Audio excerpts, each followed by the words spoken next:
ഗുരുകരണത്തിലേക്ക് സ്നേഹവന്ദനം. ചിപ്പി ഉടഞ്ഞ് മുത്തവശേഷിക്കാൻ നമ്മൾ പറയാറില്ലേ, അതുപോലൊരു നിമിഷമായിരുന്നു അത്. അമ്മ കടന്നു പോവുകയും കുഞ്ഞ് നിലനിൽക്കുകയും ചെയ്യും. ആ കൊടി യാഥാർത്ഥ്യം താങ്ങാനാവാതെ ഡോക്ടറുടെ കൈത്തണ്ടയിൽ മുറുകെ പിടിച്ചുകൊണ്ട് ഒരു ചെറിയ പെൺകുട്ടി നിലവിളിക്കുകയാണ്, ഞാൻ എൻ്റെ കുഞ്ഞിനെ കൂടെ കൊണ്ടുപോയിക്കോട്ടെ. ഡോക്ടർ അവളെ ആശ്വസിപ്പിച്ചു, നിൻ്റെ കുറവ് അറിയാതെ ഞങ്ങൾ ഈ കുഞ്ഞിനെ വളർത്താം, എല്ലാ സ്നേഹവും കരുതലും കൊടുത്ത്. പിന്നെ നീ ഇപ്പോൾ യാത്ര പുറപ്പെടുന്ന ആ ഇടുങ്ങിയ വഴിയുണ്ടല്ലോ, ആ വഴിയിലൂടെ ഒരു നേരത്ത് ഒരാൾക്ക് മാത്രമേ സഞ്ചരിക്കാനാവുകയുള്ളൂ. പെട്ടെന്ന് അവളുടെ പുരുഷൻ ഡോക്ടറെ വിലക്കി, അങ്ങനെ പറയരുത്, അവളോട് പറയുക മറ്റൊരാൾ കൂടെ ആ യാത്രയിൽ കൂടെ ഉണ്ട്. എന്നിട്ട് മിഴിപൂട്ടി 23-ാം സങ്കീർത്തനം പാടി, യഹോവ എൻ്റെ ഇടയനാകുന്നുള്ള സങ്കീർത്തനം. വിശേഷിച്ചും അതിലൊരു വരി, മരണത്തിന് നിഴൽ വീണ താഴ്വരയിലൂടെ ഞാൻ നടന്നു പോകുമ്പോഴും ഒരനർത്ഥവും ഞാൻ ഭയപ്പെടുകയില്ല. ആ സങ്കീർത്തനം വേദപുസ്തകത്തിൻ്റെ ഭാഷയിൽ അവളുടെ പ്രാണനെ തണുപ്പിച്ചു. ആ തണുപ്പിൽ അവൾ മിഴിപൂട്ടുകയും ചെയ്തു. എത്രയോ നൂറ്റാണ്ടുകളായിട്ട് എത്രയോ കോടി മനുഷ്യരെ സാന്ത്വനപ്പെടുന്ന സങ്കീർത്തനമാണത്. സങ്കീർത്തനം 23. ദാവീദാണ് അത് രചിച്ചതെന്നൊക്കെയാണ് നമ്മൾ പൊതുവെ വിചാരിക്കുന്നത്. ചിലർ പറയാറുണ്ട് അത് ദാവീദിലേക്ക് ഇങ്ങനെ ആട്രിബ്യൂട്ട് ചെയ്തിട്ടുള്ള സങ്കീർത്തനമാണ്. എന്തുമാവട്ടെ, ആ കൃത്യമായ ഇടയ പശ്ചാത്തലമുള്ള ഒരാൾക്ക് മാത്രം എഴുതാൻ കഴിയുന്ന ആ മഹാകാരുണ്യത്തിൻ്റെ സങ്കീർത്തനം, അത് സാന്ത്വനപ്പെടുന്ന സങ്കീർത്തനമാണത്. ഒരു സഹയാത്രികനെ എല്ലാവരും ഇങ്ങനെ കാത്തിരിക്കുന്നുണ്ട്, കാക്ഷിക്കുന്നുണ്ട്. പഴയ ഒരു ഗീതത്തിൽ എന്ന കണക്ക്, അജ്ഞാതനാം സഹയാത്രികൻ ഞാൻ നിൻ്റെ ഉൾപ്പൂവിൻ തുടിപ്പുകൾ അറിഞ്ഞു. ആ പാട്ടൊക്കെ കേൾക്കുമ്പോൾ ഓരോ മനുഷ്യനും ആഗ്രഹിക്കുന്നുണ്ട് അങ്ങനെ ഒരാളെ, കൂടെ വരുന്ന ഒരാളെ. മൂന്നാമതൊരാളെന്നൊക്കെ ഒരു നല്ലൊരു ചെറുകഥയുണ്ട്. പക്ഷെ മലയാളത്തിൽ ഒരു 10 നല്ല കഥകൾക്കകത്ത് ഒന്നായിരിക്കും അത് മുണ്ടൂരിൻ്റെത്. അമ്മ മരിച്ചു, എന്നിട്ടും അമ്മയുടെ സാന്നിധ്യം ഇങ്ങനെ അച്ഛനെയും മകനെയും പിന്തുടരുകയാണ്. തൊട്ടു പിന്നാലെ ഈ കരിയിലൊക്കെ ആ കാൽപെരുമാറ്റം കേൾക്കുന്നുണ്ട്. തോന്നലായിരിക്കാം അത്. ഫാൻഡലിംബ് എന്ന് പറഞ്ഞൊരു സങ്കല്പമുണ്ട്. ഒരു വിരൽ മറിഞ്ഞു പോയി കഴിഞ്ഞാലും ആ വിരലുമായി ബന്ധപ്പെട്ട ഓർമ്മകൾ തലച്ചോറ് സൂക്ഷിക്കുന്നത് കൊണ്ട് ആ വിരൽ ഒരു യാഥാർത്ഥ്യമായിട്ട് അനുഭവപ്പെടുന്നുണ്ട്. അതുപോലെ ഉറ്റവർ കടന്നു പോകുന്ന നിസ്സഹായതയിലൊക്കെ ആ മനുഷ്യൻ്റെ മനസ്സുണ്ടാക്കുന്ന ചില സങ്കല്പങ്ങളൊക്കെ ഉണ്ട്, ആരോധങ്ങൾക്ക് കൂട്ടുവരുന്നുണ്ട്. അതൊരു പക്ഷേ സങ്കല്പമായിരിക്കും, കാഴ്ചയായിരിക്കാം. എന്നാൽ ഏതൊരാൾക്കും വേദപുസ്തകം കൊടുക്കുന്ന ഒരു ഉറപ്പുണ്ട്, ദാ യഹോവ നിന്നെ പിന്തുടരുന്നുണ്ട്. ഒരാൾ പിന്തുടരുക എന്ന് പറയുന്നത് എന്തൊരു ബലമാണ് തരുന്നത്, എന്തൊരു ഊർജ്ജമാണ് തരുന്നത്. നമുക്കൊക്കെ പരിചയമുള്ള 1964 മാർഗറ്റ് ഫിഷ്ബാക്ക് ബവേഴ്സ് എന്ന് പറയുന്ന ആ ഒരു മഹതി എഴുതിയിട്ടുള്ള ആ കീർത്തനം ഉണ്ടല്ലോ, ഫുട്പ്രിൻറ്റ്സ് എന്ന പേരിൽ. ഒരാൾ അയാളുടെ ആ ഭൂതകാലം കാണുകയാണ്, ഒരു മണൽപ്പരപ്പിൽ അയാളുടെ കാൽപാദങ്ങൾ, അതിനോടൊപ്പം തന്നെ കൃത്യമായിട്ട് മറ്റൊരു കാൽപാദങ്ങൾ കൂടി അയാൾ കാണുന്നുണ്ട്, മറ്റൊരു കൂടി കാൽപാദങ്ങൾ അയാൾ കാണുന്നുണ്ട്. അത് തൻ്റെ കർത്താവിൻ്റെതാണെന്ന് അയാൾക്ക് വെളിപ്പെട്ട് കിട്ടുന്നു. പക്ഷെ അയാൾ അത്ഭുതപ്പെടുത്തിയ കാര്യം ഇതാണ്, കുറേ ദുരന്തങ്ങളിലൂടെ കടന്നുപോയ നാളുകളിൽ, സാമ്പത്തിക വളർച്ച ഉണ്ടായിരുന്ന കാലങ്ങളിൽ, അല്ലെങ്കിൽ ഉറ്റവരുടെ ജീവിതത്തിൽ നിന്ന് കടന്നുപോയപ്പോൾ, പ്രണയ സൗഹൃദം തകർന്ന വർഷങ്ങളിലൊക്കെ കാൽപാദങ്ങൾ ഒറ്റയാവുന്നു. തന്നെ അത്തരം കാലങ്ങളിൽ, അത്രയും സംഘർഷഭരിതമായ കാലങ്ങളിൽ തനിച്ചാക്കിയിട്ട് ദൈവം എങ്ങോട്ട് പോയെന്നൊക്കെ അയാൾ കലഹിക്കുമ്പോൾ വളരെ സ്നേഹത്തോടെ പുഞ്ചിരിയോടെ കർത്താവ് അയാളോട് പറഞ്ഞു കൊടുക്കുകയാണ്, നിൻ്റെ സംഘർഷത്തിൻ്റെ വർഷങ്ങളിൽ, നിൻ്റെ ഏറ്റവും കഠിനമായ കൊടിയ വേദനയുടെ കാലങ്ങളിൽ നീ കാണുന്ന കാൽപാദങ്ങൾ സത്യം പറഞ്ഞത് നിൻ്റേതല്ല, എൻ്റേതാ. അത്തരം കാലങ്ങൾ ഞാൻ നടക്കാൻ പോലും അനുവദിച്ചിട്ടില്ല. എൻ്റെ തോളിൽ ഞാനെടുത്ത് നീയുമായിട്ട് സഞ്ചാരം ചെയ്യുകയായിരുന്നു. എന്തൊരു ഭംഗിയുള്ള സാന്ത്വനം തരുന്ന ഭാവനയാണ്. സത്യം പറഞ്ഞാൽ ആത്മീയ എന്നൊക്കെ പറയുന്നത് ഇത്ര സദ്ഭാവനയുള്ള സമുച്ചയമാണ്. ഊർജം തരുന്ന, ഉന്മേഷം തരുന്ന ഭാവനകൾ. ആരോ ഒരാൾ എനിക്ക് കൂട്ടുവരുന്നുണ്ട്. വിശേഷിച്ചും മരണത്തിന് നിഴൽ വീണ താഴ്വര. എല്ലാ ഭയങ്ങളുടെയും അടിസ്ഥാനം എന്ന് പറയുന്ന മരണഭയമാണ്. നമ്മൾ പറയാറുണ്ട്, the root of every fear is fear of death. അത് ജോലി പോകുമെന്ന് വിചാരിച്ചാലും, ആരോഗ്യം പോകുമെന്ന് വിചാരിച്ചാലും, ചങ്ങാതി കൈവിട്ട് പോകുമെന്ന് വിചാരിച്ചാലും, അവിശ്വസ്തയുടെ ഇരയാകുമെന്ന് വിചാരിച്ചാലും ഒക്കെ വാസ്തവത്തിൽ ഈ മരണഭയത്തിൻ്റെ തന്നെ ആ ചെറിയ ചെറിയ പൊടിപ്പുകളാണ്. മരണത്തിന് നിഴൽ വീണ താഴ്വരെന്നാണ് പറയുക. നിഴലെന്ന് പറയുന്നത് റിയൽ അല്ല, പക്ഷെ എന്നിട്ടും നമുക്ക് അത് വളരെ റിയലായിട്ട് അനുഭവപ്പെടുന്നുണ്ട്. അത് നിഴലല്ല, അത് റിയലല്ലെന്നൊക്കെ മനസ്സിലാക്കണമെങ്കിൽ നമുക്ക് ആവശ്യത്തിലേറെ വെട്ടം ആവശ്യമുണ്ട്, പ്രകാശം ആവശ്യമുണ്ട്. അലക്സാണ്ടർ രാജകുമാരനെ കുറിച്ച് പറയുന്ന ആ കഥ കണക്ക, ഒരു ആർക്കും വരുങ്ങാത്ത ഒരു കുതിര ഉണ്ടായിരുന്നു. ആ കുതിരയുടെ പുറത്ത് ആരും കയറി കഴിഞ്ഞാലും സെക്കൻഡ്സിനുള്ളിൽ ആ കുതിര അയാളെ നിശ്ചയമായിട്ടും തള്ളി താഴെ ഇടും. അയാൾക്ക് ആവശ്യത്തിലേറെ പരിക്ക് കൊടുത്തുകൊണ്ട്. അങ്ങനെ ആർക്കും വഴങ്ങാത്ത ആ ഒരു വല്ലാത്ത മുഷ്കുള്ള വല്ലാത്ത ദാഷ്ട്യമുള്ള ആ കുതിരയെ മെരുക്കാനായിട്ട് ഈ ചെറിയ കുട്ടി ശ്രമിക്കുക. അയാൾ എന്തോ ഈ കുതിരയുടെ കടിഞ്ഞാനൊക്കെ പിടിച്ചിട്ട് ആ കുതിരയുടെ ചെവിയിൽ എന്തോ മന്ത്രിക്കുന്നതാണൊക്കെ ഫിലിപ്പ് രാജാവിന് അനുഭവപ്പെട്ടു. എന്നിട്ട് ആ കുതിരപ്പുറത്ത് കയറി പിന്നെ ആ കൂളായിട്ട് ഇങ്ങനെ കൃത്യമായിട്ട് ചുറ്റി വരിക. വളരെ കൃത്യമായിട്ട് ഈ കുതിര ഇയാൾക്ക് വിധേയപ്പെട്ട് സഞ്ചരിക്കുക. ആ സഞ്ചാരം കഴിഞ്ഞ് ആ കുതിരയുടെ കടിഞ്ഞാണ് തൻ്റെ അച്ഛൻ്റെ കയ്യിലേക്ക് കൊടുക്കുമ്പോൾ കഥയാണിത്. ആ ഫിലിപ്പ് രാജാവ് മകനോട് ചോദിക്കുകയാണ്, എങ്ങനെയാണ് ഈ കുതിര നിനക്ക് വഴങ്ങിയത്? ബാക്കി എല്ലാവരും തട്ടി വീഴ്ത്തിക്കൊണ്ടിരിപ്പുണ്ടായിരുന്നു. അപ്പോൾ ഈ കുട്ടി പറയുന്നുണ്ട്, ഞാൻ ഈ കുതിരയെ നിരീക്ഷിക്കുകയായിരുന്നു. ഈ കുതിരയെ എനിക്ക് മുമ്പേ വന്ന എല്ലാവരും നിർത്തിയത് സൂര്യനെതിരെയായിട്ടാണ്. അതിൻ്റെ അർത്ഥം അത് അതിൻ്റെ തന്നെ നിഴലിനെ തൊട്ട് മുമ്പിൽ കാണുന്നുണ്ട്. ആ നിഴൽ കണ്ടിട്ടാണ് ഇങ്ങനെ ഇത്രയും വിരൽ കൊള്ളുന്നത്. എന്നാൽ ഞാൻ ആകപ്പാടെ ഒറ്റ കാര്യം മാത്രമാണ് അതിനെ സൂര്യൻ അഭിമുഖമായിട്ട് നിർത്തുക. ശരിയായ പ്രകാശത്തിന് കീഴിലേക്ക് വരുമ്പോൾ എന്തുമാത്രം നിഴലുകളാണ് ജീവിതത്തിന് അകന്നു പോവുക. ഓരോ നിമിഷവും എന്തുമാത്രം മരണത്തിൻ്റെ ഓർമ്മ തരുന്ന, ചെറുതാക്കുന്ന, നിസ്സാരമാക്കുന്ന, ക്ഷതപ്പെടുത്തുന്ന, പരിക്കേൽപ്പിക്കുന്ന, ഇതൊക്കെ ഇതിനകത്തൊക്കെ കൃത്യമായ മരണത്തിൻ്റെ സാന്നിധ്യമുണ്ട്. നിഴലുകളിലൂടെ കടന്നു പോകുമ്പോൾ എന്തൊരു സാന്ത്വനമാണത് ഒരാൾ കൂട്ടുവരിക എന്നുള്ളത്. പഴയ നിയമത്തിൻ്റെയൊക്കെ ആ ഒരു സങ്കല്പം പോലുമുണ്ട്.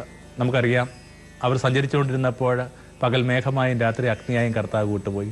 24 മണിക്കൂറും എന്നെ പൊതിഞ്ഞൊരു സാന്നിധ്യമുണ്ടെന്നുള്ള വിചാരം എന്തൊരു സ്വസ്ഥമായിരുന്ന വിചാരം. എങ്ങനെയാണ് ഒരാളുടെ ജീവിതം സംഗ്രഹിക്കപ്പെടേണ്ടത്? ജോസഫിൻ്റെ ജീവിതത്തെ വേദവസം സംഗ്രഹിക്കുന്ന കണക്ക് യഹോവയുടെ കരങ്ങൾ അവനോടൊപ്പം എപ്പോഴും ഉണ്ടായിരുന്നു. നമുക്കറിയാം, ഇത്രയും തകർന്നൊരു മനുഷ്യൻ വേറെയില്ല, ഇത്രയും അവമാനത്തിലൂടെ കടന്നുപോയൊരു മനുഷ്യൻ വേറെയില്ല, ഇത്രയും തെറ്റിദ്ധരിക്കപ്പെട്ടൊരു മനുഷ്യൻ വേറെയില്ല. എന്നിട്ടും യഹോവയുടെ കരങ്ങൾ അവനോടൊപ്പം ഉണ്ടായിരുന്നു പറഞ്ഞ അർത്ഥം എന്താണ്? അയാളുടെ ക്ഷോഭങ്ങളിൽ യഹോവയുടെ കരമുണ്ടായിരുന്നു, അയാളുടെ സങ്കടങ്ങളിൽ യഹോവയുടെ കരമുണ്ടായിരുന്നു, അല്ല അപമാനങ്ങളിൽ യഹോവയുടെ കരമുണ്ടായിരുന്നു, അല്ല ക്രമം തെറ്റാവുന്ന മമതകളിൽ യഹോവയുടെ കരമുണ്ടായിരുന്നു. ആരോ ഒരാൾ കൂടെ വരുന്നുണ്ട്. ആ നിശ്ചയമായിട്ടും ആ ചുവടുകൾ നോക്കി നടക്കുമ്പോൾ ജീവിതം സരളമായ അനുഭവമായിട്ട് മാറുന്നു. ഒരു ഇടയില്ലാതെ പോകുക എന്നുള്ളതാണ് ശരിക്കുമുള്ള പ്രശ്നം. നമ്മളൊക്കെ ആടുകളെ കണക്കാണ്, എല്ലാവരും ആടുകളെ കണക്കെന്നുള്ള മട്ടിൽ ചില വേദപുസ്തക വായനകളൊക്കെ ഉണ്ട്. വിശേഷിച്ചും ഒരു 3 വേദപുസ്തക സൂചനകൾ എടുത്തു കഴിയുമ്പോൾ കൃത്യമായിട്ട് ഈ ആടും എന്ന് പറയുന്ന ഈ ആടുജീവിതവും നരജീവിതവും തമ്മിലുള്ള ബന്ധം നമുക്ക് മനസ്സിലാവും. ഒന്ന് ഏഷ്യാഡ് ടെസ്റ്റിനകത്ത് നമ്മൾ വായിച്ചു കേൾക്കുന്നത്, ആ ആടുകളെ കണക്ക് എല്ലാവരും തെറ്റിപ്പോയെന്നാണ് പറയുക. വളരെ എളുപ്പത്തിൽ തെറ്റിപ്പോകാവുന്ന ഒരു സാധുജന്മത്തിൻ്റെ പേരാണ് ആട്. ഒപ്പം മനുഷ്യജന്മവും. മനുഷ്യൻ എപ്പോഴാണ് തെറ്റുന്നത്, അല്ലെങ്കിൽ എപ്പോഴാണ് ആട് തെറ്റുന്നത്? യേശു പിന്നീട് പറയുന്നുണ്ടല്ലോ ഇങ്ങനെ ഇടേൻ്റെ കൈവിട്ട് പോകുന്ന ആടിനെ കുറിച്ച്. എങ്ങനെയാണ് ഇടേൻ്റെ കൈവിട്ട് ആട് പോവുക? അജ്ഞത കൊണ്ടാണ്. കുറേ അധികം അജ്ഞതകളിൽ കുരുങ്ങിപ്പെട്ട ഒരു ജന്മമാണ് നമ്മുടേത്. നമുക്കൊന്നിനെക്കുറിച്ചും കാര്യമായ ധാരണയില്ല. നമ്മുടെ ജീവിതത്തിൽ സംഭവിച്ച മിക്കവാറും അപരാധങ്ങളുടെ ഒക്കെ കാരണം ഈ ആട് നഷ്ടപ്പെടുന്ന കണക്കുള്ള കാര്യങ്ങളാണ്. ഒന്നിനെക്കുറിച്ചും കാര്യമായ പ്രകാശമില്ലാതെ അജ്ഞതയുടെ കരുവായിട്ട് ജീവിക്കുന്ന ഒരു ജീവിതത്തിനകത്ത് ഈ നഷ്ടപ്പെടാനുള്ള സാധ്യത വളരെ കൂടുതലാണ്. പിന്നീട് നമ്മൾ വായിച്ച് കേൾക്കുന്നുണ്ട്, ഈ ആൾക്കൂട്ടത്തെ കണ്ടപ്പോൾ യേശുവിന് അവരോട് വല്ലാത്ത അനുകമ്പ തോന്നി. അവരിങ്ങനെ ഇടയില്ലാത്ത ആടുകളെ കണക്ക് അനുഭവപ്പെട്ടു. ചിന്നിയും ചിതറിയെന്നാണ് പറയുന്നത്. ഒരു ഇടയൻ്റെ ഒരു കരുതലില്ലാതെ സ്വയം കണ്ടെത്താനോ സ്വയം നിയന്ത്രിക്കാനും സ്വയം സഞ്ചരിക്കാനോ ബലമില്ലാത്ത ഒരു ജീവിയുടെ പേരാട്. വഴിതെറ്റിപ്പോയ ഒരാടും ഇന്നോളം തിരികെ വഴി കണ്ടെത്തിയിട്ടില്ല. അതിന് നിശ്ചയമായിട്ടും ഒരു ഇടയൻ്റെ കൈസഹായം ആവശ്യമുണ്ട്. അപ്പോൾ മാനവരാശിയെക്കുറിച്ച് പോലും യേശുവിന് അനുഭവപ്പെട്ടത് എങ്ങനെയാണ്? ഇടയില്ലാത്ത ആടുകളെ കണക്ക് അനുഭവപ്പെടുന്നു. ഈ ആടിൽ ഇങ്ങനെ മിക്കവാറും എല്ലാ ജീവജാലങ്ങൾക്കും ഒക്കെ എന്തെങ്കിലുമൊക്കെ ഒരു കൈസഹായമോ കരുതലൊക്കെ ആവശ്യമുണ്ടാകും. പക്ഷെ ആടിൻ്റെ കാര്യത്തിനകത്ത് ഇങ്ങനെ ഇടയനില്ലാത്ത അതിൻ്റെ ജീവിതം എന്ന് പറഞ്ഞാൽ അസാധ്യമാണ്. കാരണം തന്നെത്താൻ അതിന് പച്ച ഇടങ്ങൾ കണ്ടുപിടിക്കാനോ തന്നെത്താൻ ജലാശയം കണ്ടുപിടിക്കാനോ ഒന്നും കെൽപ്പില്ലാത്ത വിധത്തിൽ അസാധു ജന്മം നമ്മുടെ വൾണറബിളായ നിലനിൽപ്പാണ്. ഇത്രയും ഭൂമിയിൽ ഏറ്റവും ഫ്രജൈലായ ഒരു ജീവിതം എന്ന് പറയുന്നത് എനിക്ക് തോന്നുന്നു മനുഷ്യനാണ്. ഇത്ര പെട്ടെന്നാണ് മനുഷ്യൻ മുറിവേൽക്കപ്പെടുന്നത്. എത്ര നിസ്സഹായനാണത്, എന്തുമാത്രം ഇൻസെക്യൂരിറ്റിയാണ് അയാൾക്ക്. അപ്പോൾ വളരെ ഭംഗിയായിട്ട് മനുഷ്യനോട് ചേർത്ത് വായിക്കാവുന്ന ഒരു മെറ്റഫറാണ് ആട്. അയാളുടേനും നമ്മൾ ആടുകളും തന്നെ. നിശ്ചയമായിട്ടും ഈ ആടുകളുമായി ബന്ധപ്പെട്ട് മറ്റൊരു സൂചന കൂടി നമുക്ക് ലഭിക്കുന്ന പത്രോസ് പറയുന്നുണ്ട്, നിനക്ക് ചുറ്റുമുള്ള തിന്മ ഈ റോറിംഗ് ലയനെ കണക്ക് ഇങ്ങനെ അലറി വിളിക്കുന്ന സിംഹത്തെ കണക്ക് നിന്റെ അടുക്കലേക്ക് വരികയാണ്. അതിങ്ങനെ ആലയുമായിട്ട് ബന്ധപ്പെട്ടൊരു പ്രതീകമാണ്. നിശ്ചയമായിട്ടും അയാളുടെ തന്നെ അനുഭവത്തിൽ നിന്ന് എഴുതിയതായിരിക്കണം ഈ അലറി വിളിക്കുന്ന സിംഹം എന്ന് പറയുന്നത്. ഒരു രാത്രിയെങ്കിലും ആ അലറി വിളിക്കുന്ന സിംഹത്തിൻ്റെ മുഷ്ടിയിൽ ഈ മനുഷ്യൻ പെട്ടുപോയിട്ടുണ്ട്. ആ രാത്രിയിൽ നമുക്കറിയാം, തീകാഞ്ഞൊരു രാത്രിക്കകത്ത് ഒരു നിമിഷം തൻ്റെ യേശുവിനെ അറിയില്ലെന്ന് അയാൾ പറഞ്ഞു. ആ രാത്രിയിൽ നിശ്ചയമായിട്ടും തിന്മയുടെ ആ ചെറിയ അല്ലെങ്കിൽ വല്ലാത്ത ആ കയ്യിൽ ഒരു പക്ഷെ പെട്ടുപോയൊരു ജീവിതമായതുകൊണ്ടായിരിക്കണം പത്രോസ് കൂട്ടിച്ചേർക്കുന്നുണ്ട്. അതുകൊണ്ട് ഇങ്ങനെ ഉണർന്നിരിക്കാനായിട്ട് പറയുക. എപ്പോഴും ഇങ്ങനെ ആത്മാവിൻ്റെ ജാഗ്രത കുറഞ്ഞു പോയപ്പോൾ, ജീവിതത്തിന് നിശ്ചയദാർഢ്യങ്ങളുടെ മുന വല്ലാതെ എന്ത് ചെയ്യുന്നുണ്ട്, രാഗി വെക്കാനായിട്ട് കഴിയാതെ പോയപ്പോൾ അയാൾ എത്രയോ തിന്മകളുടെ ഇരയായെന്നൊരു സങ്കടം ഈ ജീവിതകാലം മുഴുവൻ പത്രോസ് കൊണ്ടുകിടന്നൊക്കെയാണ് പറയുക. സ്വയം പൊറുക്കാനായിട്ട് പറ്റാത്ത ഒരാളുടെ പേരായിരുന്നു പീറ്റർ ഉള്ള വായനകളൊക്കെ ഉണ്ട്. യേശു പുറത്തിട്ടും ആ മാപ്പിനെക്കുറിച്ച് കൃത്യമായ ധാരണ ലഭിച്ചിട്ടും പാരമ്പര്യം പറയുന്നത് ഇങ്ങനെയാണ്, ഈ പത്രോസ് എപ്പോഴും കരഞ്ഞുകൊണ്ടിരിക്കുക എന്ന് പറയുക. നിരന്തരം കരഞ്ഞ് ഈ മനുഷ്യന് കവിൾത്തടങ്ങൾ 2 ചാലുകൾ പോലെ ഉണ്ടായെന്നാണ് പറയുക. അപ്പോൾ ഇങ്ങനെ മനുഷ്യനോട് ചേർത്ത് നിർത്തുന്ന, അല്ലെങ്കിൽ ആടുകളോട് ചേർത്ത് നിർത്തുന്ന എന്തോ ഒന്ന് ഈ മനുഷ്യരിലുണ്ട്. നിശ്ചയമായിട്ടും അതിന് ഇടയൻ ആവശ്യമുണ്ട്. എന്തൊക്കെയാണ് ഈ ഇടയൻ നമ്മുടെ ജീവിതത്തിൽ സമ്മാനിക്കാൻ പോവുക? ഒത്തിരി പ്രതീകങ്ങളുള്ള, ഒത്തിരി ഭംഗിയുള്ള, ഒത്തിരി തണുപ്പിക്കുന്ന പ്രതീകങ്ങൾ കൊണ്ട് സമൃദ്ധമാണ് ആ സങ്കീർത്തനം. എങ്കിലും ഒരു 4 കാര്യമെങ്കിലും ഒന്ന് ശ്രദ്ധയിലേക്ക് കൊണ്ടുവന്നാൽ നല്ലതാണ്. ഒന്ന്, അവനിങ്ങനെ നമ്മുടെ ധ്യാനത്തിൻ്റെ പച്ചപ്പുല്ലിടങ്ങളിലേക്ക് നമ്മളെ കൂട്ടിക്കൊണ്ടു പോകുന്നു. ആ പച്ചപ്പുല്ലെന്ന് പറയുന്ന സങ്കല്പം തന്നെ ഇങ്ങനെ എന്തൊരു മനസ്സിലേക്ക് ഇങ്ങനെ നനവ് വീഴ്ത്തുന്നൊരു സങ്കല്പമാണ്. നമ്മൾ പുതിയ നിയമത്തിനകത്ത് വായിച്ചു കേൾക്കുന്നുണ്ട്, യേശു പറയുന്നുണ്ട്, ഞാൻ ആടുകളുടെ വാതിലാണ്, എന്നിലേക്ക് പ്രവേശിച്ചവൻ അകത്തേക്ക് പ്രവേശിച്ചിട്ട് പുറത്തേക്ക് ചെല്ലുമ്പോൾ ഭൂമി മുഴുവൻ ആ പച്ചപ്പുല്ലിടങ്ങളാണ്. നിശ്ചയമായിട്ട് ഇത് ധ്യാനത്തിൻ്റെ പച്ചപ്പുല്ലിടങ്ങളാണ്. യേശു ഓരോ പ്രഭാതത്തിലും ഈ പച്ചപ്പുല്ലിടങ്ങളിലേക്കാണ് തൻ്റെ പ്രാണനെ നയിച്ചുകൊണ്ടിരുന്നത്. അവർ ഒരുപക്ഷെ ഉറങ്ങി എഴുന്നേൽക്കാനായിട്ട് വൈകുന്ന അത്തരം പ്രഭാതങ്ങളിലൊക്കെ നമ്മൾ വായിച്ചു കേൾക്കുന്നുണ്ട്, യേശു വളരെ പുലരിയിൽ പോയിട്ട് ഇങ്ങനെ ഏതെങ്കിലും വിജനസ്ഥലത്ത് പോയിട്ട് ഇങ്ങനെ കണ്ണുപൂട്ടി ഇരുന്നുള്ള മറ്റുള്ള വായനയൊക്കെ ഉണ്ട്. അപ്പോൾ ധ്യാനത്തിൻ്റെ പച്ചപ്പുല്ലിടങ്ങളാണ്. ധ്യാനത്തിൻ്റെ പച്ചപ്പുല്ലിടങ്ങളെന്ന് പറയുന്നതിൻ്റെ പ്രത്യേകം ഇത്രയേ ഉള്ളൂ, ആ പച്ചപ്പുല്ലിടങ്ങളിലേക്ക് ഒരിക്കൽ നിങ്ങൾ പ്രവേശിച്ചു കഴിഞ്ഞെന്നാൽ പിന്നീട് ഭൂമി മുഴുവൻ നിങ്ങൾക്ക് പച്ചയായിട്ട് അനുഭവപ്പെടും. ഒരു ധ്യാനത്തിൻ്റെ അനുഭൂതിയിലേക്ക് പ്രവേശിച്ചൊരു മനുഷ്യൻ ഇങ്ങനെ അതിനകത്ത് തന്നെ കുരുങ്ങി ജീവിതത്തെ മറന്നോ, അല്ലെങ്കിൽ തൻ്റെതായ ഒരു ലോകത്തെ സൃഷ്ടിച്ച് അതിനകത്ത് ഇങ്ങനെ സന്തോഷം അനുഭവിച്ച് ജീവിക്കണം എന്നല്ല പറയുന്നത്. അയാൾക്ക് ജീവിതവുമായിട്ട് വരം ജീവിക്കേണ്ടതുണ്ട്, ജീവിതത്തിൻ്റെ വ്യാപാരങ്ങളിലേക്ക് അയാൾക്ക് പ്രവേശിക്കേണ്ടതുണ്ട്, നല്ലതുപോലെ അലയേണ്ടതുണ്ട്. പക്ഷെ എവിടെ അലയുമ്പോഴും അയാൾക്ക് ഭൂമി മുഴുവൻ പച്ചയാണ്. എന്നിലേക്ക് പ്രവേശിച്ചവൻ അകത്തേക്ക് പ്രവേശിച്ച് പുറത്തേക്ക് ചെല്ലുമ്പോൾ ഭൂമി മുഴുവൻ പച്ചപ്പുല്ലിടങ്ങളുണ്ടാകും. ഒരു ധ്യാനത്തിലേക്കോ അല്ലെങ്കിൽ ഒരു ഗുരുസാന്നിധ്യത്തിലേക്ക് പ്രവേശിക്കുന്നതിനേക്കാൾ മുമ്പേ ഒരാൾക്ക് ഈ ഭൂമി മുഴുവൻ ഊഷ്ഠമായിരുന്നു, വന്ധ്യമായിരുന്നു. എന്നാൽ ആ അനുഭവത്തിന് ശേഷം എല്ലാം പച്ചയാണ്. അയാൾക്ക് ജീവിക്കാനും സ്നേഹിക്കാനായിട്ട് ഭൂമി മുഴുവൻ കാരണങ്ങളാണ്. അപ്പോൾ ഈ ഇടയെ നമ്മളെ കൂട്ടിക്കൊണ്ടു പോകുന്ന ആദ്യത്തെ അനുഭവം എന്ന് പറയുന്നത് ഈ ധ്യാനത്തിൻ്റെ പച്ചപ്പുല്ലിടങ്ങളാണ്. ആ ധ്യാനം എന്ന് പറയുന്ന ഒരു അനുഭവമുണ്ട്. അതിങ്ങനെ കുറേ കൂടി നമ്മളെ റൂട്ടഡ് ആകാനായിട്ട് പ്രേരിപ്പിക്കുന്ന, നമ്മളുടെ ഉന്മേഷം തരുന്ന, നമ്മളുടെ ജീവിതത്തെ കുറേ കൂടി പ്രകാശിപ്പിക്കുന്ന അനുഭവമാണ് ധ്യാനം. ആ ധ്യാനത്തിനുള്ള ഒരു നേരം കണ്ടെത്താതെ പോകുന്നത് കൊണ്ട് ജീവിതം എന്തുമാത്രം വിരസമാവുകയാണ്. എന്തുമാത്രം ഇങ്ങനെ ഗൗരവമായ തിരക്കുകളിൽ ഏർപ്പെടുമ്പോഴും ഒരാൾ തൻ്റെ ധ്യാനത്തിൻ്റെ ഒത്തിരി നാഴികകളെ കണ്ടെത്താനും സസ്റ്റെയിൻ ചെയ്യാനും പറ്റിക്കഴിഞ്ഞാൽ എത്ര ഭംഗിയുള്ളതാകും ജീവിതം. യേശു പറയുന്ന കണക്ക് ഇങ്ങനെ 1 മണിക്കൂർ ഉണർന്നിരിക്കാനായിട്ടുള്ള ക്ഷണം അത്. എപ്പോഴാണ് ഒരാൾ ഉണർന്നിരിക്കുന്നത്, എപ്പോഴാണ് ഒരാൾ കണ്ണുപൂട്ടിയിരിക്കുന്നത്, അപ്പോൾ മാത്രമേ അയാൾ ഉണർന്നിരിക്കുന്നത്. ബാക്കി എല്ലാ സമയത്തും അയാളിങ്ങനെ ഒരുതരം നിദ്രാടനത്തിൽ, ഒരു സോംനാംബുലിസ്റ്റിലാണ്. അയാൾ പല കാര്യങ്ങളിൽ ഏർപ്പെടുന്നുണ്ടാകും, പക്ഷെ ഒന്നിനകത്തും അയാളില്ല. അയാൾ കണ്ണുപൂട്ടിരിക്കുന്ന ഒരു നിമിഷത്തിൽ മാത്രമേ അയാൾ ജീവിക്കുന്നുള്ളൂ. അതുകൊണ്ടാണ് യേശു പറയുന്നത്, 1 മണിക്കൂർ എന്നോടൊപ്പം ഉണർന്നിരിക്കാനാവുമോ? എപ്പോഴെങ്കിലുമൊക്കെ ഈ ധ്യാനത്തിൻ്റെ ഒരു പച്ചപ്പുല്ലിടങ്ങളിലേക്ക് പ്രവേശിച്ചവർക്ക് അതിനകത്തുനിന്ന് പിന്നീട് പുറത്തു കടക്കാൻ പറ്റത്തില്ല. അവർ അതിൻ്റെ ആ കൃത്യമായ ഭംഗി തിരിച്ചറിഞ്ഞവരാ. ഏത് തിരക്കിലും അവർക്ക് കൃത്യമായിട്ട് ഈ 1 മണിക്കൂർ എന്ന് പറയുമ്പോൾ ആ സമയമല്ല, ഈ ഘടികാരം നിശ്ചയിക്കുന്ന സമയമൊന്നുമല്ല വേദപുസ്തകത്തിന്റെ സമയം എന്ന് പറയുന്നത്. ഒരു considerable amount of time before the Lord എന്നതിൻ്റെ അർത്ഥമുള്ളൂ. ഒരു പരിഗണന അർഹിക്കുന്ന വിധത്തിലുള്ള ഒരു കൃത്യമായ സമയം എന്നുള്ള പോകുന്നതാണ് ധ്യാനത്തിൻ്റെ പച്ചപ്പുല്ലിടങ്ങൾ. രണ്ടാമതായിട്ട് സ്വസ്ഥതയുള്ള ജലാശയങ്ങളിലേക്ക് അവനെ കൂട്ടിക്കൊണ്ടു പോകുന്നു. എൻ്റെ ഹൃദയം ഇങ്ങനെ കടൽ കണക്കെന്നൊക്കെ പറയുള്ള സങ്കീർത്തനങ്ങളുണ്ട്, അല്ലെങ്കിൽ ദുഷ്ടൻ്റെ ഹൃദയം കടൽ കണക്കെന്നുള്ള ചില തിരുവചന വായനകളൊക്കെ ഉണ്ട്. എന്താണ് ഈ കടലെന്ന് പറയുന്നത്? കടലെന്ന് പറയുന്നത് ഈ പ്രക്ഷുബ്ധമായ ജലാശയമായ കടലാണ്. ഇവിടെ നമ്മൾ പറയുന്നത് ഇങ്ങനെ സ്വച്ഛതയുള്ള ജലാശയം എന്ന് പറയുന്നത് ഈ കണ്ണാടി കണക്ക് നോക്കാൻ പറ്റുന്ന ഒരു ഓളം പോലും ഇല്ലാത്ത അത്രയും സ്വച്ഛതയുള്ള ആ തടാകം. എന്തൊരു ഭംഗിയുള്ള ഓർമ്മപ്പെടുത്തലാണ് ഈ രണ്ടാമത്തത്. ഇത് ജ്ഞാനത്തിൻ്റെ ഒരു സ്വച്ഛതയാണ്. ഓരോരുത്തർക്കും ലഭിക്കുന്നൊരു ജ്ഞാനമുണ്ട്, ഈ ധ്യാനത്തിലൂടെ ലഭിക്കുന്ന ഒരു ജ്ഞാനമുണ്ട്. ആ ജ്ഞാനം ജീവിതത്തിന് തരുന്ന ഏറ്റവും വലിയ ഫലസ്വത എന്ന് പറയുന്ന ഒരാൾ അനുഭവിക്കുന്ന സ്വസ്ഥതയാണ്. പലപ്പോഴും ആ ഒരു സ്വസ്ഥത എന്ന് പറയുന്ന അനുഭവത്തിലേക്ക് പ്രവേശിക്കാത്ത വിധത്തിൽ ഉള്ളിൻ്റെ ഉള്ളിൽ വളരെ വിഭജിക്കപ്പെട്ട മനുഷ്യരാണ് നമ്മൾ. ഒരു സാത്താനോട് യേശു പേര് ചോദിക്കുമ്പോൾ പറയുന്ന കണക്ക് അയാൾ പറയുന്നു, ഞങ്ങൾ 100 പേരാണ്, ലജ്ജുവാണെന്നാണ് പറയുന്നത്. അതിനൊക്കെ നമ്മളുടെ വിഭജിതമായൊരു വ്യക്തിത്വമാണ് നമ്മുടേത്. അതിനകത്ത് ഒന്നിനോട് നിരന്തരം മൽപ്പെടുത്തത്തില്ല.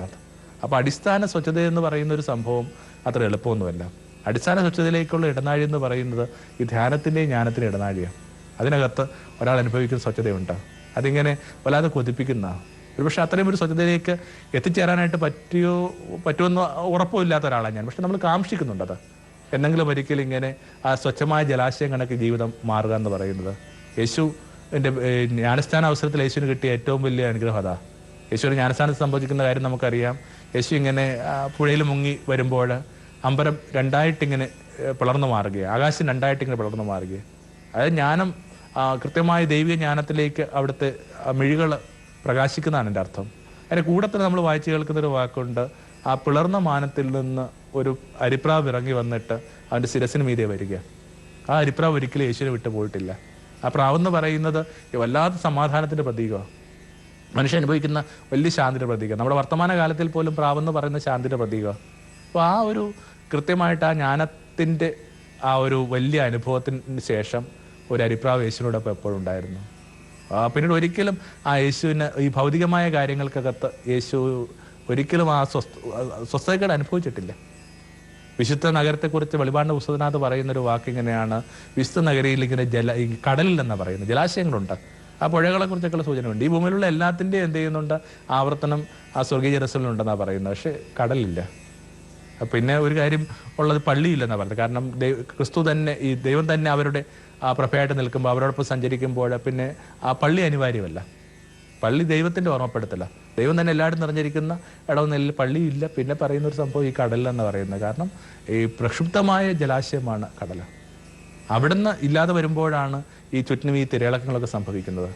നമ്മൾ വായിച്ചു കേൾക്കുന്നുണ്ട്, എപ്പോഴൊക്കെയാണ് അപ്പോസ്തലന്മാരെ വഞ്ചി ഉലഞ്ഞത്.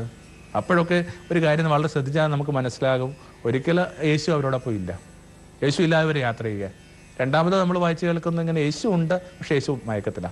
അപ്പോൾ ഇതൊക്കെ ഇങ്ങനെ ഒരു പ്രതീകം കണക്ക് പ്രതിഭംഗി വായിച്ചെടുക്കാവുന്ന കാര്യങ്ങളാണ്. അപ്പോൾ രണ്ടാമത്തത് ഇതാണ്, ഒരു കർത്താവിനെ ഇടയനായിട്ട് സ്വീകരിച്ച ഒരാളുടെ ജീവിതത്തിൽ സംഭവിക്കുന്നത് വല്ലാത്തൊരു സ്വസ്ഥത. ഈ സ്വസ്ഥത യേശു അവസാനത്തോളം കൊണ്ടു നടന്നു. നമുക്കറിയാം ഇങ്ങനെ അവസാന നിമിഷമൊക്കെ എന്തുമാത്രം പ്രക്ഷുബ്ധമാകാൻ പറ്റുന്ന, എന്തുമാത്രം ഉലയാവുന്നൊരു ജീവിതം അത്. എന്നിട്ടോ അവിടുന്ന് പുലർത്തിയ സംയമനവും സമയത്ത് നമ്മൾ ശ്രദ്ധിക്കേണ്ടതല്ലേ. കയ്യിൽ പന്തമൊക്കെ ആയിട്ട് ആൾക്കൂട്ടം അവിടുന്ന് തേടി വരുമ്പോൾ പോലും അവിടുന്ന് അവരെ അഭിമുഖീകരിക്കുകയും ചെയ്യുന്നത്, അവരുന്ന് വഴുതുമാറിയല്ലേ ചെയ്യുന്നത്. അവരോടാ ചോദിക്കേണ്ടത്, നിങ്ങൾ ആരെ അന്വേഷിക്കുന്നത്? അപ്പോൾ അവർ പറഞ്ഞു, നസറത്തുകാരനാ യേശുവിനെ. യേശു പറഞ്ഞു, അത് ഞാനാ. അത് ഞാനാണെന്നൊക്കെ പറയുന്നത് കൃത്യമായിട്ട് ഈ പഴയ നിയമത്തിൽ മോശ ഇതാരാണെന്ന് ചോദിക്കുമ്പോൾ ദൈവം കൊടുത്ത ഉത്തരം തന്നെയാണ്, അത് ഞാനാ. അത് ആ വാക്കിൻ്റെ ആ ഒരു ഗ്രാവിറ്റി, ആ വാക്കിന് പിന്നിലൊരു ബലം ഒക്കെ കൃത്യമായിട്ട് തിരിച്ചറിഞ്ഞിട്ട് നമ്മൾ വായിച്ചു കേൾക്കുന്നുണ്ട്. പെട്ടെന്ന് ഇവർ ഈ പുറകോട്ട് മാറി നിലത്ത് വീണെന്നാണ് പറയുന്നത്. അതിങ്ങനെ ബോധം കെട്ട് വീണ അർത്ഥത്തിലൊന്നും അല്ല, നമസ്കരിച്ചെന്നാണ് പറയുന്നത്. ഈ പിടിക്കാനായിട്ട് വന്നവനെ നമസ്കരിക്കുക എന്ന് പറയുമെങ്കിൽ അയാൾ പുലർത്തിയിട്ടുള്ള സമചിത്വം എന്തുമാത്രമായിരിക്കണം. രണ്ടാമത്തെ അതാ. മൂന്നാമതായിട്ട് അവിടുന്ന് തന്നെ നീതിയുടെ പാതകളിലൂടെ നടത്തുന്നു. നീതി എന്ന് പറയുന്ന ആ ഒരു പുതിയ നിയമ ഒരു മൂല്യത്തെ നമ്മൾ അത്ര ഗൗരവമായിട്ട് എടുക്കാറില്ലെന്ന് തോന്നുന്നു. ഒരു വിഷമം പിടിച്ചൊരു വിചാരം ഇതാണ്, ഒരു കുറഞ്ഞ പക്ഷം നമ്മുടെയെങ്കിലും ഒരു പശ്ചാത്തലത്തിൽ മലയാളി ഒരു ക്രിസ്തീയ സംസ്കാരത്തിനകത്ത് അത്രയും കൃത്യമായിട്ട് നീതിബോധം അലിഞ്ഞിട്ടുണ്ടോതിനെ കുറിച്ച് തർക്കങ്ങളുണ്ട്. നമ്മുടെ ഒരു ബ്ലഡിൽ അത്രയും പതഞ്ഞിട്ടുണ്ടെന്നുള്ളതിനെ കുറിച്ച് തർക്കമുണ്ട്. പക്ഷേ ഒരു സ്വാതന്ത്ര്യ സമരവും അങ്ങനെയുള്ള ചില കാര്യങ്ങളൊക്കെ പഠിച്ചു വരുമ്പോഴേക്കും ഇതിനകത്ത് കാര്യമായ താല്പര്യവും ഒരുപക്ഷെ നിരുന്മേഷത്തെ കാട്ടിയിരിക്കുന്ന സമൂഹമാണ്. ഒറ്റപ്പെട്ട അനുഭവങ്ങളോ അല്ലെങ്കിൽ ഒറ്റപ്പെട്ട ശ്രമങ്ങളോ ഇല്ലാതില്ലെന്നാണ് പറയും. ഒരു പൊതുസമൂഹ നിലയിനകത്ത് കാര്യമായ നീതിബോധം സ്പർശിച്ചിട്ടുണ്ടോ എന്ന് സംശയിക്കേണ്ട ഒരു ബാധ്യത ഈ അവനവനെ തന്നെ തിരിഞ്ഞു നോക്കുമ്പോൾ നമ്മൾ ചെയ്യുന്നത്. ആരെയും ഒന്നും കുറ്റപ്പെടുത്താനായിട്ട് പറയുന്നില്ല, ഒരുതരം ഇൻട്രോസ്പെക്ഷൻ്റെ ഭാഗമായിട്ട് തിരിഞ്ഞു നോക്കുമ്പോൾ നമുക്കറിയാം ഈ വ്യക്തിതലത്തിലോ ഗാർഹിക തലത്തിലോ അല്ലെങ്കിൽ ഒരു സമൂഹ തലത്തിലോ കാര്യമായ നീതിബോധം പുലർത്തിയിരുന്നവരാണ് നമ്മളെന്ന് പറയാനായിട്ടുള്ള ധൈര്യമില്ല. അപ്പോൾ നല്ലതുപോലെ ഹോംവർക്ക് ചെയ്താൽ മാത്രം നമുക്ക് ലഭിക്കുന്ന ഒരു സംഭവമാണ് ഈ സെൻസ് ഓഫ് ജസ്റ്റിസ് എന്ന് പറയുക. ആ സെൻസ് ഓഫ് ജസ്റ്റിസ് എന്ന് പറയുന്നത് എപ്പോഴും ഇങ്ങനെ ഇടുങ്ങിയ വഴിയായിരിക്കും, ഒറ്റയാളുടെ പോക്ക്. ആരൊക്കെ നീതിയുടെ പാതയിലൂടെ സഞ്ചരിക്കാനായിട്ട് ശ്രമിച്ചിട്ടുണ്ടോ അവർക്കൊക്കെ ആ നിശ്ചയമായിട്ട് ഇങ്ങനെ ചോരവാർന്ന ജീവിതം മാത്രമേ ഉള്ളൂ. അതുകൊണ്ടാണ് അഷ്ടഭാഗ്യങ്ങളിൽ 2 കാര്യമെങ്കിലും ഇങ്ങനെ നീതിയുമായിട്ട് ബന്ധപ്പെടുത്തി യേശു മാറ്റി വെച്ചിട്ടുണ്ട്. നീതിക്ക് വേണ്ടി വിശക്കുന്ന ഒരു ഭാഗ്യവന്മാർ, നീതിക്ക് വേണ്ടി പീഡനമേറ്റ ഒരു ഭാഗ്യവാൻ. നീതിക്ക് വേണ്ടി നിങ്ങൾ വിശന്ന് തുടങ്ങിക്കഴിഞ്ഞാൽ നിശ്ചയമായിട്ട് നിങ്ങൾ പരിക്കേൽക്കും. ഈ ഒറ്റയടി പാതയിലൂടെ നടന്നു പോകും. ഒറ്റയടി പാത എന്നൊക്കെ പറയുമ്പോൾ അതിൻ്റെ മറ്റൊരു പേർത്ത് ഞാൻ കണ്ടിട്ടുള്ള ഇങ്ങനെയാണ് അൺട്രോഡൻ പാത എന്നാണ് പറയുക. അതിങ്ങനെ ആരും നടന്നിട്ടുണ്ടായ ഇങ്ങനെ ആരിങ്ങനെ ചവിട്ടി ഉണ്ടായ പാതയെന്നല്ല, നിങ്ങൾ ചവിട്ടുണ്ടാക്കുന്ന പാത എന്നുള്ള ഇന്നോളം ആരും ചവിട്ടാത്ത പാതയെ, ഇന്നോളം ആരും ചവിട്ടാത്ത പാതയ്ക്കകത്ത് നിശ്ചയമായിട്ടും കല്ലും മുള്ളും ഒക്കെ ഉണ്ടാകും. അപ്പം മൂന്നാമത് അതാണ് ഈ പറഞ്ഞ ആ ധ്യാനത്തിന്റെ പിൻബലം, ജ്ഞാനത്തിന്റെ സ്വസ്ഥതയും സമയത്തുള്ള മനുഷ്യന്റെ ജീവിത സഞ്ചാരങ്ങൾ, ജീവിത വ്യാപാരങ്ങൾ എങ്ങനെയായിരിക്കും. അയാൾ കൃത്യമായിട്ട് ഇങ്ങനെ നീതിയുടെ പാതയിലൂടെ സഞ്ചരിക്കുന്നതായിരിക്കും. ഒരാൾ എന്തുമാത്രം ക്രിസ്താംശം ഉണ്ടെന്നൊക്കെ അറിയാനായിട്ട് അയാൾ എന്തുമാത്രം നീതിയുടെ മാർഗത്തിലാണെന്ന് ചിന്തിച്ചാൽ മാത്രം മതി. വളരെ കൃത്യമായിട്ട് വേദപുസ്തകം പറയുന്നുണ്ടല്ലോ, അനീതി പ്രവർത്തിക്കുന്നവരെല്ലാം നിന്ന് അകന്നു പോവുക. അനീതി പ്രവർത്തിക്കുന്നവർ യേശുവിനിടയിൽ പൊതുവായിട്ട് ഒന്നുമില്ലെന്ന് പറയാനുള്ള ഒരു ധൈര്യം, ഒരു വിവേകമൊക്കെ നമ്മുടെ കാലത്തിൽ വ്യക്തിപരമായിട്ട് സംഘാതമായിട്ട് നമ്മൾ ഉണ്ടാക്കേണ്ടത്. അപ്പം മൂന്നാമത്തെ ഇത്രയേ ഉള്ളൂ, ഈടെ എന്നെ കൂട്ടിക്കൊണ്ടു പോകുന്ന പാതകൾ നിശ്ചയമായിട്ട് ഇങ്ങനെ നീതിയുടെ പാതകളിലൂടെ ജീവിതം കുറെ കൂടി ഇങ്ങനെ ഒരഞ്ഞൊരഞ്ഞു പോകും. അത് നിശ്ചയമായിട്ട് ഒരു അനുഗ്രഹത്തിന്റെ വാക്ക് എന്നെ തേടി വരും. നിധിക്ക് വേണ്ടി വിശന്ന് നീ ഭാഗ്യവാൻ, നിധിക്ക് വേണ്ടി പരിക്കേറ്റ നീ ഭാഗ്യവാൻ. മറ്റു ഒത്തിരി പ്രതീകങ്ങളിനകത്തുണ്ട്. അവസാനത്തെ ഒരു പ്രതീകം കൂടി പറഞ്ഞിട്ട് ഈ ഒരു വിചാരത്തെ പ്രാർത്ഥനയാക്കാവുന്നേ ഉള്ളൂ. നാലാമതായിട്ട് നിന്റെ പാനപാത്രം ഇങ്ങനെ കവിഞ്ഞൊഴുകും. അങ്ങനെ ഒരു അനോയിന്റഡ് എക്സ്പീരിയൻസിന്റെ ഒക്കെ ഒരു അഭിഷേക ജീവിതത്തിന്റെ ഒക്കെ അടയാളമാണ് ഈ പതഞ്ഞൊഴുകുന്ന ഈ പാനപാത്രം എന്ന് പറയുന്നത്.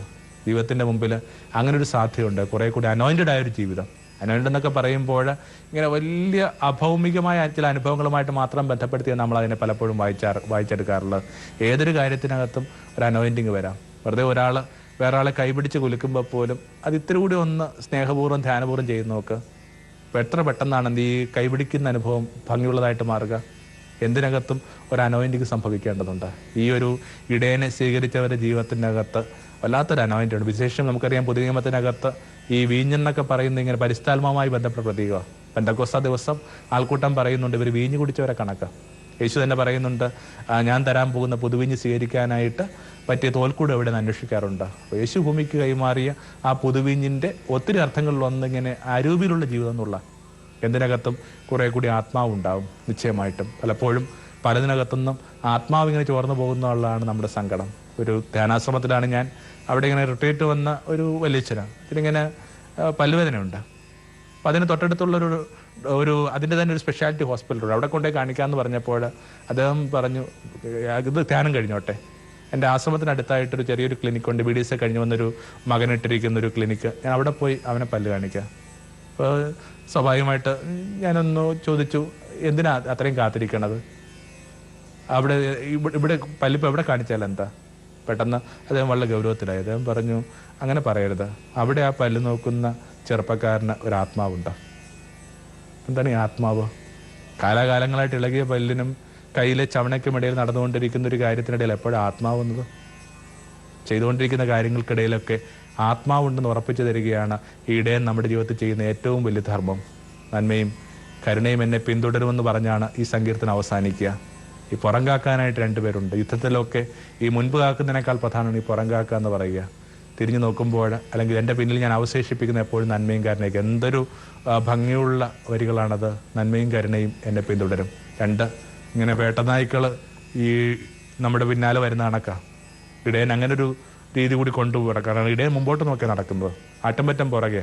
സ്വാഭാവികമായിട്ട് ഈ ആട്ടുംപറ്റങ്ങളിലൊന്ന് അങ്ങോട്ടും ഇങ്ങോട്ടും തെന്നി മാറുമ്പോൾ അതിനെ നിയന്ത്രിക്കാനായിട്ട് പുറകിലൊന്നും ഇല്ലാത്തത് കൊണ്ട് രണ്ട് നായ്ക്കൾ ഇങ്ങനെ പുറകെ പോകുന്ന പറയുക.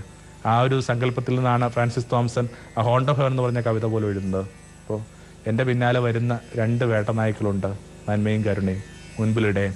ഒരാൾക്ക് ഇതിനേക്കാൾ ഭംഗിയായിട്ട് എങ്ങനെ തൻ്റെ ജീവിതത്തെ കാണാൻ പറ്റും, ചിത്രീകരിക്കാൻ പറ്റും?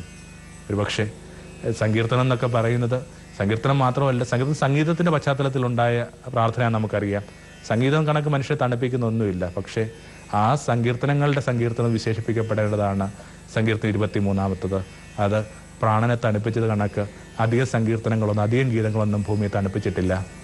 കുറേ കാലം മുമ്പ് ഒരു സദസ്സിൽ വെച്ച് ഒരു ഗായകൻ തൻ്റെ വളരെ ഭംഗിയുള്ള ശബ്ദത്തിൽ, വളരെ ബേസ് ആ ഒരു വോയിസിൽ ഈ സങ്കീർത്തനം പാടി, കർത്താവിൻ്റെ ഇടയനാകുന്നു. അയാളുടെ ആ ഒരു ശബ്ദമാധുരിയിൽ വല്ലാതെ മുങ്ങി സദസ്സ് നിലക്കാത്ത കരഘോഷം മുഴക്കി. പിന്നീട് പ്രാർത്ഥന ആരംഭിച്ചു. ഒരു വയോധികനായ ഒരു വൈദികനാണ് പ്രാർത്ഥന തുടങ്ങിയത്. അപ്പോൾ ഇതേ സങ്കീർത്തനം തന്നെ അദ്ദേഹം റിസൈറ്റ് ചെയ്യേണ്ടത്, അദ്ദേഹത്തിന് പാടാൻ പറ്റാത്തത് കൊണ്ട് അതെങ്ങനെ ചൊല്ലിയാണ് ചെയ്തത്. പക്ഷേ ഓരോരോ വരികൾ ചൊല്ലി തുടങ്ങുന്നതനുസരിച്ചിട്ട് സദസ്സിങ്ങനെ നിശബ്ദമായി. ഒടുവിൽ ഈ സങ്കീർത്തനം അവസാനിക്കുമ്പോൾ ഈ മുഴുവൻ സദസ്സിൻ്റെയും കണ്ണ് ഇങ്ങനെ നിറഞ്ഞൊഴുകുകയാണ്. കരഘോഷങ്ങളൊന്നുമില്ല, പക്ഷെ നിറഞ്ഞ മിഴികളാണ്. അപ്പോൾ ആ നിറഞ്ഞ മിഴികളുടെ ഉണ്ടാക്കിയ കനത്തിൻ്റെ മീതെ ആ ഗായകൻ തന്നോട് തന്നെ മന്ത്രിച്ചത് എല്ലാവരും കേട്ടു. അതിൽ ഉറക്കെയായിപ്പോയി. അയാളിങ്ങനെ പറഞ്ഞു, എനിക്ക് സങ്കീർത്തനം അറിയാം, അദ്ദേഹത്തിന് ഇടയനെയും. ജീവിതം പ്രഭാമയം സന്നിധാനം.